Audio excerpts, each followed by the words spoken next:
Everybody,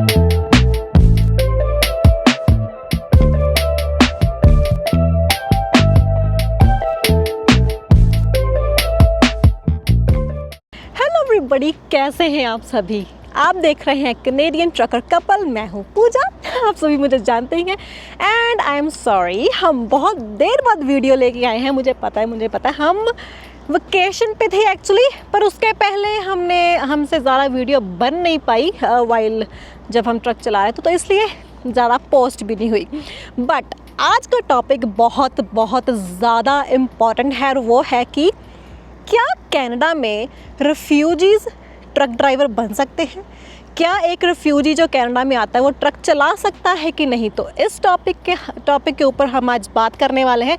अगर आप इस चैनल पे नए हैं तो वीडियो को लाइक करें, सब्सक्राइब करें, और एंड में इसको शेयर ज़रूर करना अगर आप किसी रिफ्यूजी को जानते हैं तो, और कमेंट ज़रूर करें कि आप कौन से शहर से ये वीडियो देख रहे हैं, ताकि हमें भी पता चले कहाँ कहाँ तक हमारी वीडियो की रीच है और कहाँ कहाँ से लोग हमें देख रहे हैं। सो प्लीज़ कमेंट ज़रूर करना अपना शहर का नाम या मे बी कंट्री का नाम। तो कनाडा अपने विशाल ज़मीन और लंबी सड़कों के लिए जाना जाता है। आप हमारे व्लॉग्स भी देखते हैं, हम कभी किस स्टेट में जा रहे हैं, कभी किस स्टेट में जा रहे हैं, है ना।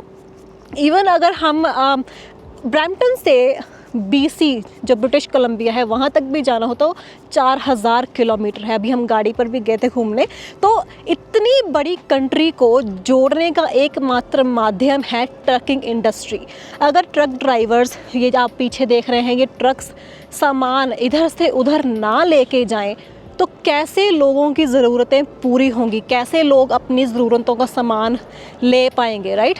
तो जैसे हर साल, इसके साथ ही हर साल रिफ्यूजीज़ आ रहे हैं कनाडा में, तो यहाँ पे ये सवाल उठता है कि क्या रिफ्यूजीज़ भी कनाडा में ट्रक चला सकते हैं कि नहीं, या फिर सिर्फ जो लोग यहाँ पर परमानेंट रेजिडेंट हैं, जिसको PR बोलते हैं, या सिटीज़न हैं जैसे कि हम, सिर्फ हम ही चला सकते हैं। तो इस चीज़ पे आज हम डिस्कस करते हैं। तो सबसे पहले ये सवाल आता है कि रिफ्यूजी होता क्या है। रिफ्यूजी वो इंसान होता है जो अपने देश से संघर्ष, युद्ध या अत्याचार से बचने के लिए किसी दूसरे देश में जाके पनाह लेता है।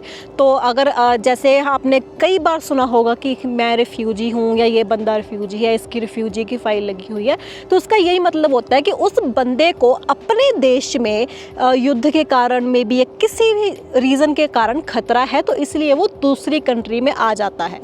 तो अब यहाँ पर कनाडा में जब कोई आ गया रिफ्यूजी, उसको जब रिफ्यूजी स्टेटस मिल जाता है, तब वो यहाँ पर कनाडा में काम करने और बसने का अधिकारी हो जाता है। मतलब जब उसको रिफ्यूजी स्टेटस मिल गया, मतलब वो यहाँ पे काम भी कर सकता है, रह भी सकता है, अपना घर बना सकता है, कुछ भी वो यहाँ पे कर सकता है, जैसे कि हम लोग कर रहे हैं यहाँ पर। तो जो सबसे बड़ा सवाल है इस वीडियो का कि क्या रिफ्यूजी ट्रक ड्राइवर बन सकते हैं, उसका सीधा और स्पष्ट जवाब है हाँ। एक रिफ्यूजी कनाडा में ट्रक ड्राइवर बन सकता है। ये जो पीछे आप ट्रक देख रहे हैं ना, ये ट्रक रिफ्यूजी चला सकता है, पर इसके कुछ स्टेप्स होते हैं। रिफ्यूजी से ट्रक ड्राइवर बनना, इसको मैं आपको 8 स्टेप्स में बताऊंगी, 8 स्टेप्स में एक्सप्लेन करूंगी कि कैसे एक बंदा रिफ्यूजी से ट्रक ड्राइवर बन सकता है। तो वीडियो को एंड तक ज़रूर देखें। तो चलिए जानते हैं वो 8 स्टेप्स जो रिफ्यूजी से ट्रक ड्राइवर बनने के लिए ज़रूरी हैं। सबसे पहला स्टेप है वर्क परमिट और लीगल स्टेटस। तो ये बहुत ज़रूरी है कि आपके पास कनाडा में वर्क परमिट हो।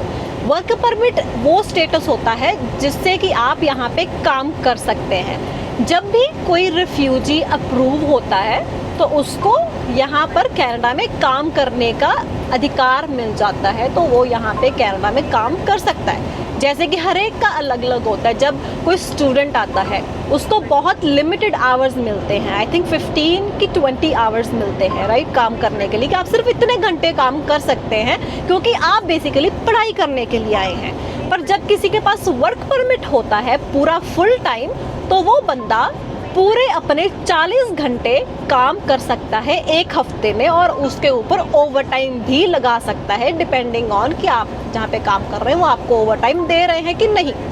तो ये सबसे ज़रूरी है। स्टूडेंट को फुल टाइम वर्क परमिट मिल जाता है पढ़ाई ख़त्म करने के बाद। जो लोग परमानेंट रेजिडेंट या सिटीज़न होते हैं उनके पास तो होता ही है, मतलब उनका तो राइट ही है कि वो यहाँ पे काम कर सकते हैं। वो हमें अलग से वर्क परमिट होने की ज़रूरत नहीं है हमारे पास। तो बट जो रिफ्यूजी है उसके पास एक पेपर होता है जिसके ऊपर लिखा होता है कि ये आपका वर्क परमिट है, आपकी सारी इन्फॉर्मेशन लिखी होती है और आपको वहाँ पे लिखा होता है कि आप फुल टाइम काम कर सकते हैं। तो ये सबसे ज़रूरी चीज़ है, कनाडा में काम करना है तो वर्क परमिट होना ज़रूरी है। ये था पहला पॉइंट। दूसरा पॉइंट ये है कि आपके पास क्लास 5 ड्राइविंग लाइसेंस होना ज़रूरी है। सबसे पहले आप गाड़ी का लाइसेंस लेंगे, राइट, कि आप कनाडा में आए हैं, नए हैं, आपका रिफ्यूजी अप्रूव हो गया है, आपके पास वर्क परमिट है। अब आप सोचेंगे कि मुझे गाड़ी चलानी सीखनी है। सबसे पहले आप जाएंगे, बहुत सारे स्कूल्स होते हैं, आपको वहाँ से वो क्लासेस दे देंगे। ज़्यादातर यहाँ पे मैं आपको साथ साथ में एवरेज प्राइसिंग बता देती हूँ, these are not specific. I think $35 से लेके $50 तक की एक क्लास होती है ड्राइविंग की, और वो अबाउट आई थिंक 45 मिनट्स की क्लास होती है। तो कुछ लोग 5-7 क्लासेस में सीख लेते हैं, कुछ को 10-15 क्लासेस लगती हैं, डिपेंडिंग ऑन कि आप मतलब कितने एक्टिव हैं, कितने अच्छे से चीज़ों को ग्रास्प करते हैं, कितनी अच्छी से वो चीज़ों को सीखते हैं। तो सबसे पहले आप गाड़ी का लाइसेंस लेंगे, उसके भी 3 स्टेप्स हैं। सबसे पहले आप रिटन टेस्ट देंगे। रिटन टेस्ट में ये होगा कि उसमें आपको सारे जो रोड पे साइंस लगे होते हैं ना, और जो रूल्स होते हैं रोड के, वो आपको सिखाए जाएंगे और फिर उसका टेस्ट होगा। और फिर आप सीधा जाके अपना रोड टेस्ट दे सकते हैं, जो प्रैक्टिकल टेस्ट होता है। अगर आपके पास अपनी पुरानी जिस कंट्री से आप आए हैं, अगर आपके पास उस कंट्री का एक्सपीरियंस लेटर है ड्राइविंग का, तो वो लेटर आप कनाडा में जब आप रिटन टेस्ट देने जाएंगे तो वहाँ पर उनको दिखा सकते हैं कि मेरे पास एक्सपीरियंस है पहले भी ड्राइविंग का।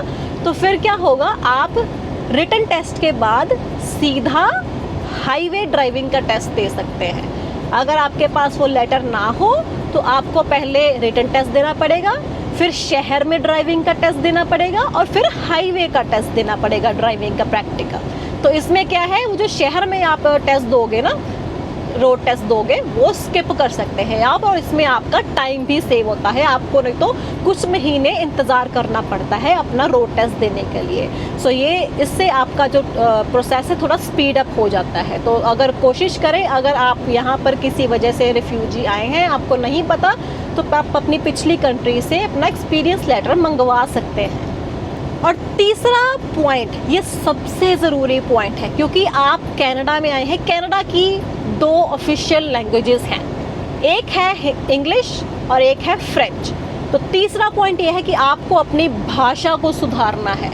अगर आपको ठीक से इंग्लिश बोलनी नहीं आती, फ्रेंच जो है ज़्यादातर क्यूबेक जो स्टेट है उसमें चलती है, पर इंग्लिश सारे ही कनाडा में चलती है, क्योंकि आपको ट्रक ड्राइवर बनना है, राइट। आपको डिस्पैच के साथ बात करनी है। ज़रूरी नहीं हर कंपनी में इंडियन या पाकिस्तानी लोग बैठे हैं जिनको हिंदी पंजाबी आती है, नहीं, ऐसा नहीं होता। बहुत सारी गोरे लोगों की कंपनीज़ हैं जो इंग्लिश में बात करते हैं। तो आपको डिस्पैच के साथ बात करनी है। आपको रास्ते में पुलिस ने रोक लिया, आपको उनसे बात करनी है। आपको स्केल पे इंस्पेक्शन के लिए रोक लिया गया, तो उसको आपको जवाब दे रहे हैं कि हाँ जी मेरे पास ये लोड है, मैं यहाँ से आया हूँ, यहाँ जा रहा हूँ, और वो आपको बोल दे कि मुझे इंस्पेक्शन करके दिखाओ, तो वो सब आपको करना पड़ेगा। तो इंग्लिश आनी बहुत ज़रूरी है। अगर आप किसी वजह से इस भाषा में कमज़ोर हैं, तो कनाडा में फ्री प्लान्स हैं जिसको बोलते हैं लिंक, LINC। ये क्या करते हैं कि आपको फ्री में क्लासेस देंगे लैंग्वेज की। अगर आपको पहले वो आपका टेस्ट लेंगे कि आप किस तरह की, आपको कितनी की भाषा आती है, आप बहुत ही कमज़ोर हैं, मीडियम हैं, या थोड़ा आपको एडवांस लेवल पर हैं। तो वो मैं आपको बताऊं, मुझे खुद को ये चीज़ नहीं मालूम थी। मैं इस वीडियो के लिए बहुत अच्छे से रिसर्च कर रही थी, क्योंकि मुझे था कि हर एक इन्फॉर्मेशन मैं आपको इस वीडियो में दे सकूं, ताकि ये एक वीडियो ही आपके लिए काफ़ी हो, ये सारी इन्फॉर्मेशन के लिए, सारी जानकारी के लिए। तो मुझे ये पता लगा कि LINC लिंक जो है कनाडा में आपको भाषा सिखाएगा आपके टाइम पे, सुबह सीखनी है, दोपहर में, शाम में, वीकडेज़ में सीखनी है, वीकेंड पे सीखनी है, ऑनलाइन सीखनी है। अगर आप टेक सेवी नहीं हैं, आप खुद कॉलेज, स्कूल या आपके घर के पास जो कम्युनिटी सेंटर है वहाँ जा सकते हैं। आपको उस कम्युनिटी सेंटर तक पहुँचना कैसे है, उस स्कूल तक पहुँचना कैसे है वो बताएंगे। अगर आपके पास बच्चा है तो क्या आप अपना बच्चा साथ में लेके जा सकते हैं कि नहीं। तो बेसिकली इतनी अच्छा ये प्रोग्राम है, आप बस आपके अंदर वो होना चाहिए कि हाँ मुझे सीखना है। मुझे, अगर मैं इस कंट्री में रहूँगा, ये ऑब्वियस सी बात है, इंग्लिश स्पीकिंग कंट्री है, तो मुझे वो करना है। अगर आप में वो जुनून है तो they are going to help you in every way. तो ये पॉइंट बहुत ज़्यादा ज़रूरी है, क्योंकि जहाँ पर आप रहते हैं वहाँ पे आसपास के लोगों के साथ इंटरेक्ट करना, अच्छे से अपनी बात समझा पाना और उनकी बात समझ पाना बहुत ज़रूरी होता है। अब चौथा और असली कदम, ट्रक चलाने के लिए क्लास 1 या A लाइसेंस लेना। तो उसके लिए आपको स्कूल जाना पड़ेगा, ट्रक स्कूल। वहाँ पर क्या होता है कि आपको वो इन क्लास में सब कुछ समझाते हैं और फिर आपको प्रैक्टिकल रोड पर भी लेके जाते हैं ट्रक सिखाने के लिए। जैसे गाड़ी की क्लासेस होती हैं, सेम वैसे ट्रक की भी क्लासेस होती हैं।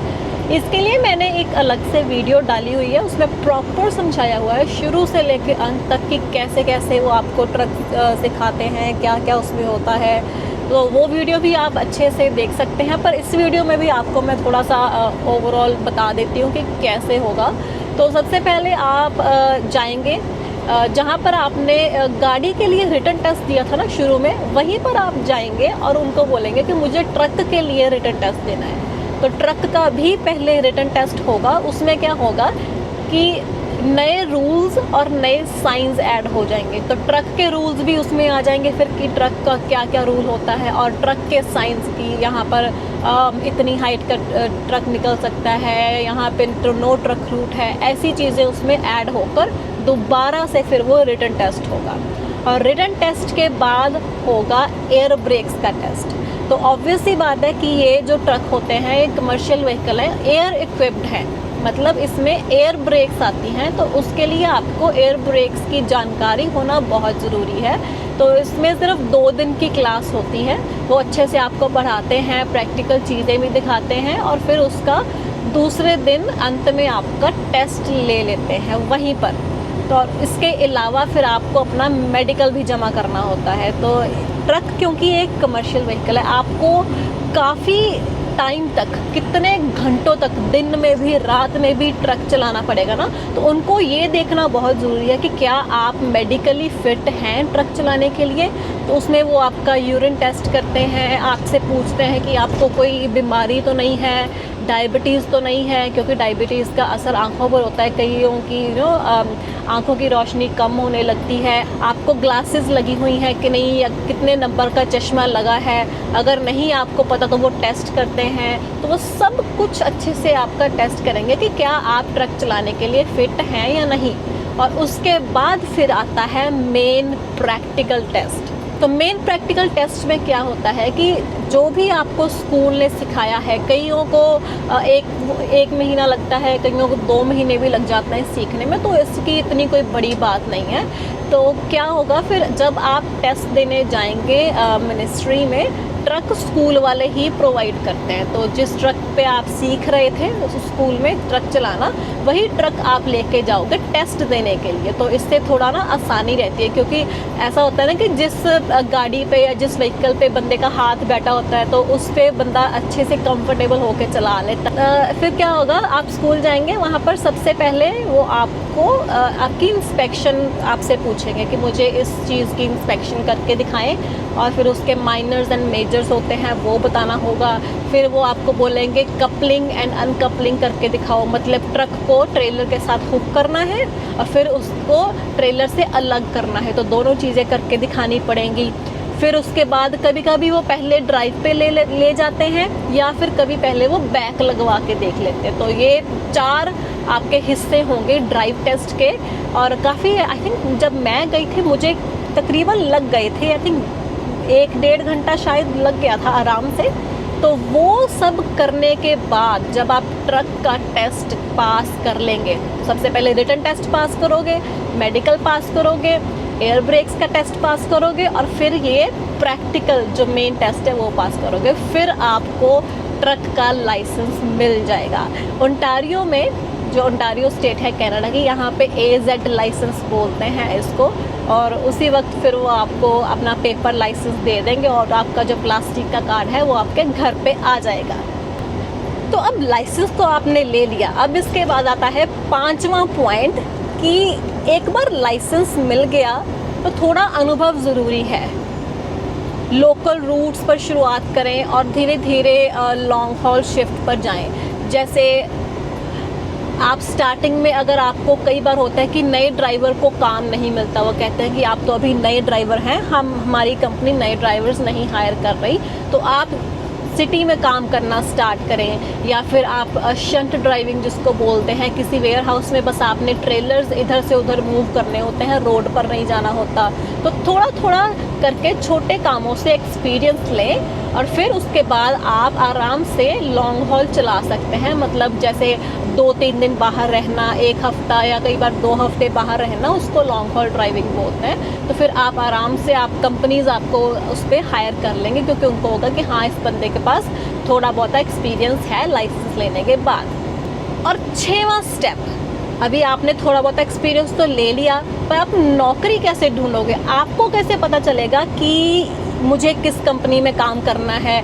या ये कंपनी हायर कर रही है कि नहीं, क्या ये कंपनी लॉन्ग हॉल ट्रिप्स देती है या सिर्फ ये सिटी वाला काम देती है? तो वो सब कैसे ढूंढना है? कनाडा में इंडीड होता है, ये एक ऑनलाइन वेबसाइट है। इंडीड हो गया, वर्कोपोलिस हो गया, ट्रकर्स जॉब बोर्ड हो गया। ऐसी वेबसाइट्स पे जाके आप ढूंढ सकते हैं कि कौन सी कंपनी हायर कर रही है। तो जब भी आपको वहाँ पे जॉब रिक्वायरमेंट दिखेगी, उसमें सब कुछ उन्होंने लिखा होता है कि हमें इस रूट से इस रूट तक के लिए ड्राइवर चाहिए, महीने में या हफ्ते में इतने ट्रिप्स होंगे या इतने माइल्स का ये ट्रिप होगा, इतने हम आपको पैसे दे सकते हैं।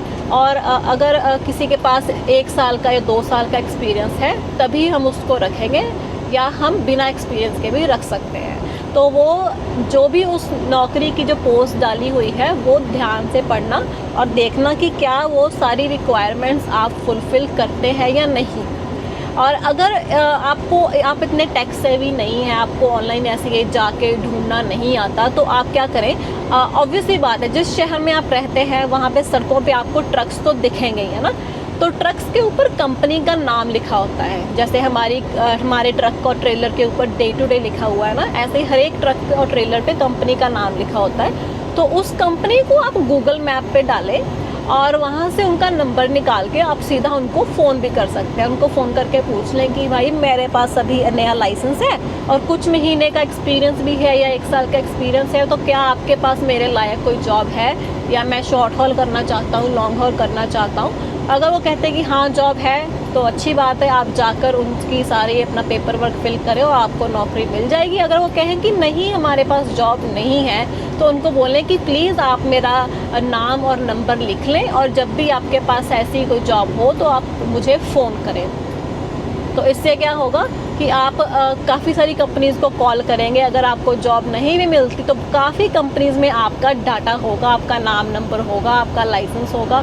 उनको पता होगा कि इस बंदे के पास इतना पुराना लाइसेंस है, इतना एक्सपीरियंस था, तो जब भी कोई जॉब ओपनिंग होगी तो वो आपको बता देंगे।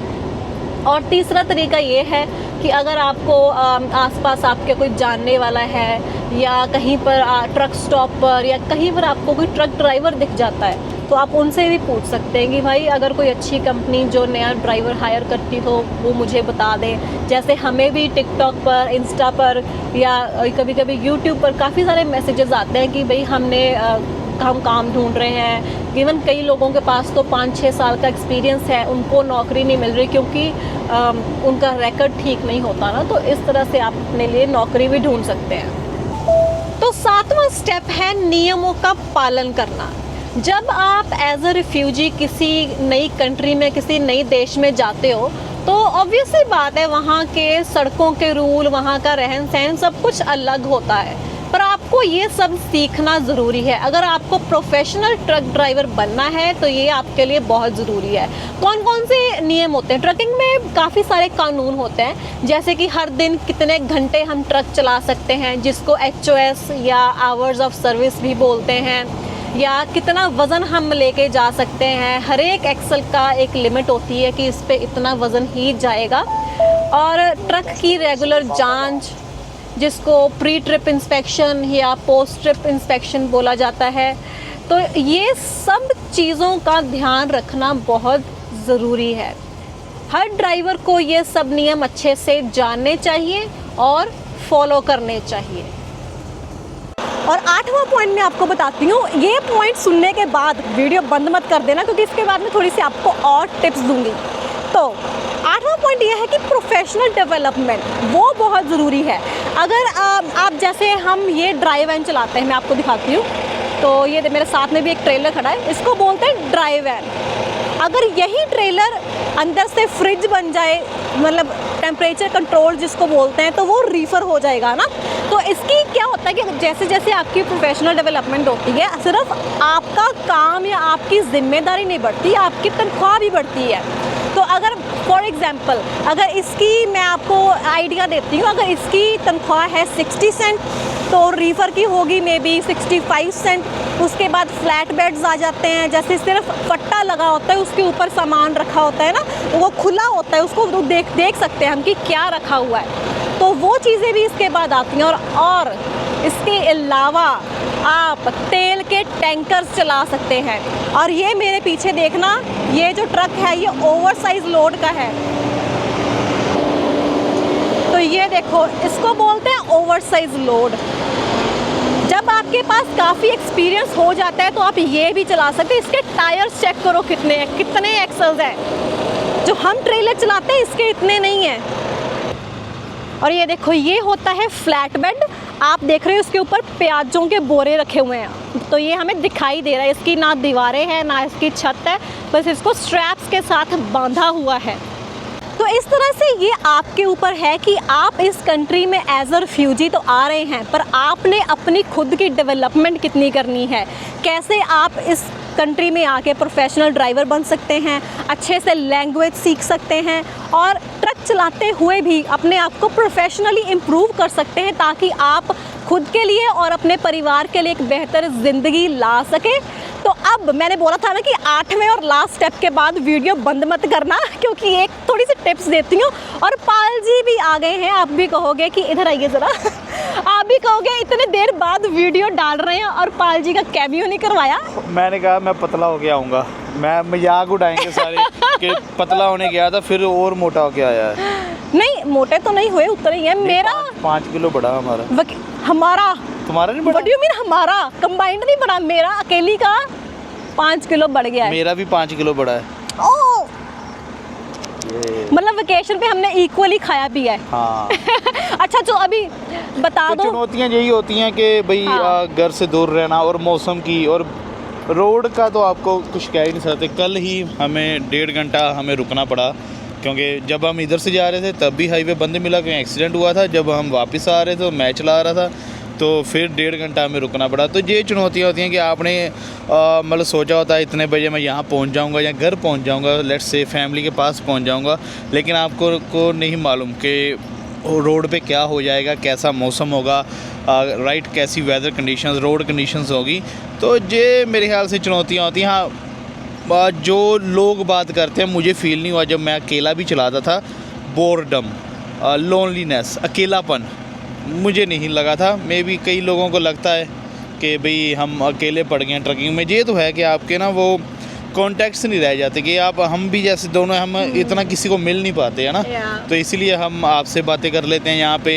टिकटॉक, इंस्टाग्राम, फेसबुक पे वीडियोस डाल ली, वहाँ पे कमेंट आ गए, आपसे कमेंटों में बात कर ली, यही हम खुश हो गए। तो वही बात है। लेकिन अगर आपने सोचा हुआ है करनी है, ट्रकिंग ही करनी है, तो फिर ये भी मुझे नहीं लगता आपको ये चुनौतियाँ रोक पाएंगी। चलिए आगे आप संभालिए, मैं जाता हूँ जी। तो दोस्तों, उम्मीद है कि अब आपको पता चल गया होगा कि रेफ्यूजी कनाडा में ट्रक चला सकते हैं। अगर आप खुद रेफ्यूजी हैं या किसी को एज अ रिफ्यूजी जानते हैं कनाडा में तो उसके साथ ये वीडियो ज़रूर शेयर करें। और भूला मत, मैंने स्टार्टिंग में बोला था, कमेंट करके बताएं कि आप कौन से शहर से और कंट्री से हमारी वीडियो देख रहे हैं। तब तक के लिए बाय बाय। और मैं कोशिश करूँगी कि अगली वीडियो में मैं पाल जी को थोड़ा ज़्यादा लेके आऊँ